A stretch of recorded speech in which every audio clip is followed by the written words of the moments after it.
ಎಷ್ಟೋ ಸತಿ ನಾವು ರಾತ್ರಿ ಮಲಗಿದ್ರೂ ಬೆಳಗ್ಗೆ ಹೊತ್ತು ಯಾವಾಗಲಾದರೂ ಕಣ್ಣು ಎಳ್ಕೊಂಡು ಹೋದರೆ ಮಲಗಿಬಿಟ್ಟು ನಿದ್ದೆ ಮಾಡಿಬಿಡ್ತೀವಿ.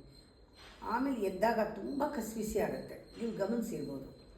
ಅದ್ರ ಬದಲು ಮಲ್ಕೊಳ್ಳಿ, ಆದರೆ ಡೀಪ್ ಸ್ಲೀಪ್ಗೆ ಹೋಗಬಾರ್ದು, ರಿಲ್ಯಾಕ್ಸ್ ಮಾಡಬೇಕು.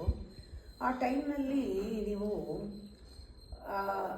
ಇಲ್ಲಿ ಏನೂ ಅನಲಿಟಿಕಲ್ ಮೈಂಡ್ ಇರಲ್ಲ. ಆ ಟೈಮ್ನಲ್ಲಿ ನಿದ್ದೆ ಬರ್ತಾ ಇದೆ, ನಿದ್ದೆ ಮಾಡ್ತಾ ಇಲ್ಲ, ಎಚ್ಚರ ಇದ್ದೀರಾ, ಎಚ್ಚರ ಇಲ್ಲ ಪೂರ್ತಿ.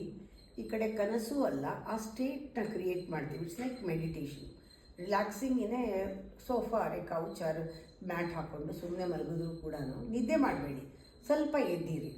ಆ ಟೈಮ್ನಲ್ಲಿ ಒಂದು ಸೂಚನೆಗಳು ಬರುತ್ತೆ, ಮೈಂಡು ಅನಲೈಸ್ ಮಾಡಲ್ಲ. ಆ ಥರ ಇದಕ್ಕೆ ಸಜೆಸ್ಟಿಬಲ್ ಇನ್ಫಾರ್ಮೇಷನ್ ಅಂತೀವಿ.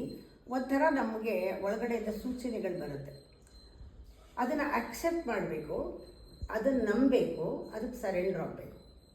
As if it is truth without analysing that what actually is.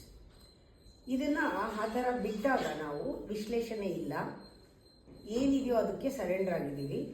ಆ ಥರ ಇದ್ದಾಗ ನಮ್ಮ ನರ್ವಸ್ ಸಿಸ್ಟಮ್ನಲ್ಲಿ ರೀಪ್ರೋಗ್ರಾಮ್ ಆಗೋದಕ್ಕೆ ನಾವು ಬಿಡ್ತೀವಿ. ಇದನ್ನು ನಾವು ಕಲಿಸ್ಬೇಕು. So teach people how to regulate your brain state and then it can be reprogrammed. Regulate ಮಾಡೋದು ಹೇಗೆ, ಕ್ರಮಪಡಿಸೋದು ಹೇಗೆ, ನಿಯಂತ್ರಿಸೋದು ಹೇಗೆ, ಈ ಥರ ರಿಲ್ಯಾಕ್ಸೇಷನ್ ಟೈಮ್ನಲ್ಲಿ ಇದನ್ನು ಈಸಿ ಚೇರ್ ಮೇಲೆ ಕೂತ್ಕೊಂಡು ಮಾಡ್ಬೋದು, ಅಥವಾ ಒಂದು ಸಮುದ್ರ ದಂಡೆಯಲ್ಲಿ ಕೂತ್ಕೊಂಡು ಮಾಡ್ಬೋದು, ಸ್ವಿಮ್ಮಿಂಗ್ ಪೂಲ್ ನೀರು ಹರಿತಾ ಇರೋ ಕಡೆ ಕೂತ್ಕೊಂಡು ಮಾಡ್ಬೋದು, ಗಾರ್ಡನಲ್ಲಿ ಮಾಡ್ಬೋದು, ಕೌಚ ಮೇಲೆ ಮಲ್ಕೊಂಡೇ ಮಾಡ್ಬೋದು. Regulate your brain state.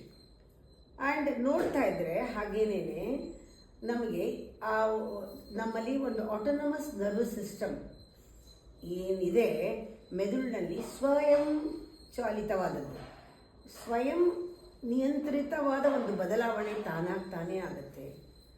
ಆವಾಗ ನಾವು ಎದ್ದು ತಕ್ಷಣ ನಾವು ಏನು ಕೆಲಸ ಮಾಡಿದ್ರು ಭಾಳ ಎಫಿಷಿಯೆಂಟಾಗಿ ಮಾಡ್ತೀವಿ.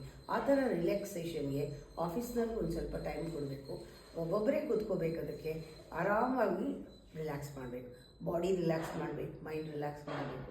ನಿದ್ದೆ ಮಾಡಬಾರ್ದು, ಸುಮ್ಮನೆ ಹಾಗೆ ರಿಲ್ಯಾಕ್ಸ್ ಮಾಡಿದರೆ ಅದು ನಿಮ್ಗೆ ಎಕ್ಸ್ಪೀರಿಯನ್ಸಿಗೆ ಬರುತ್ತೆ.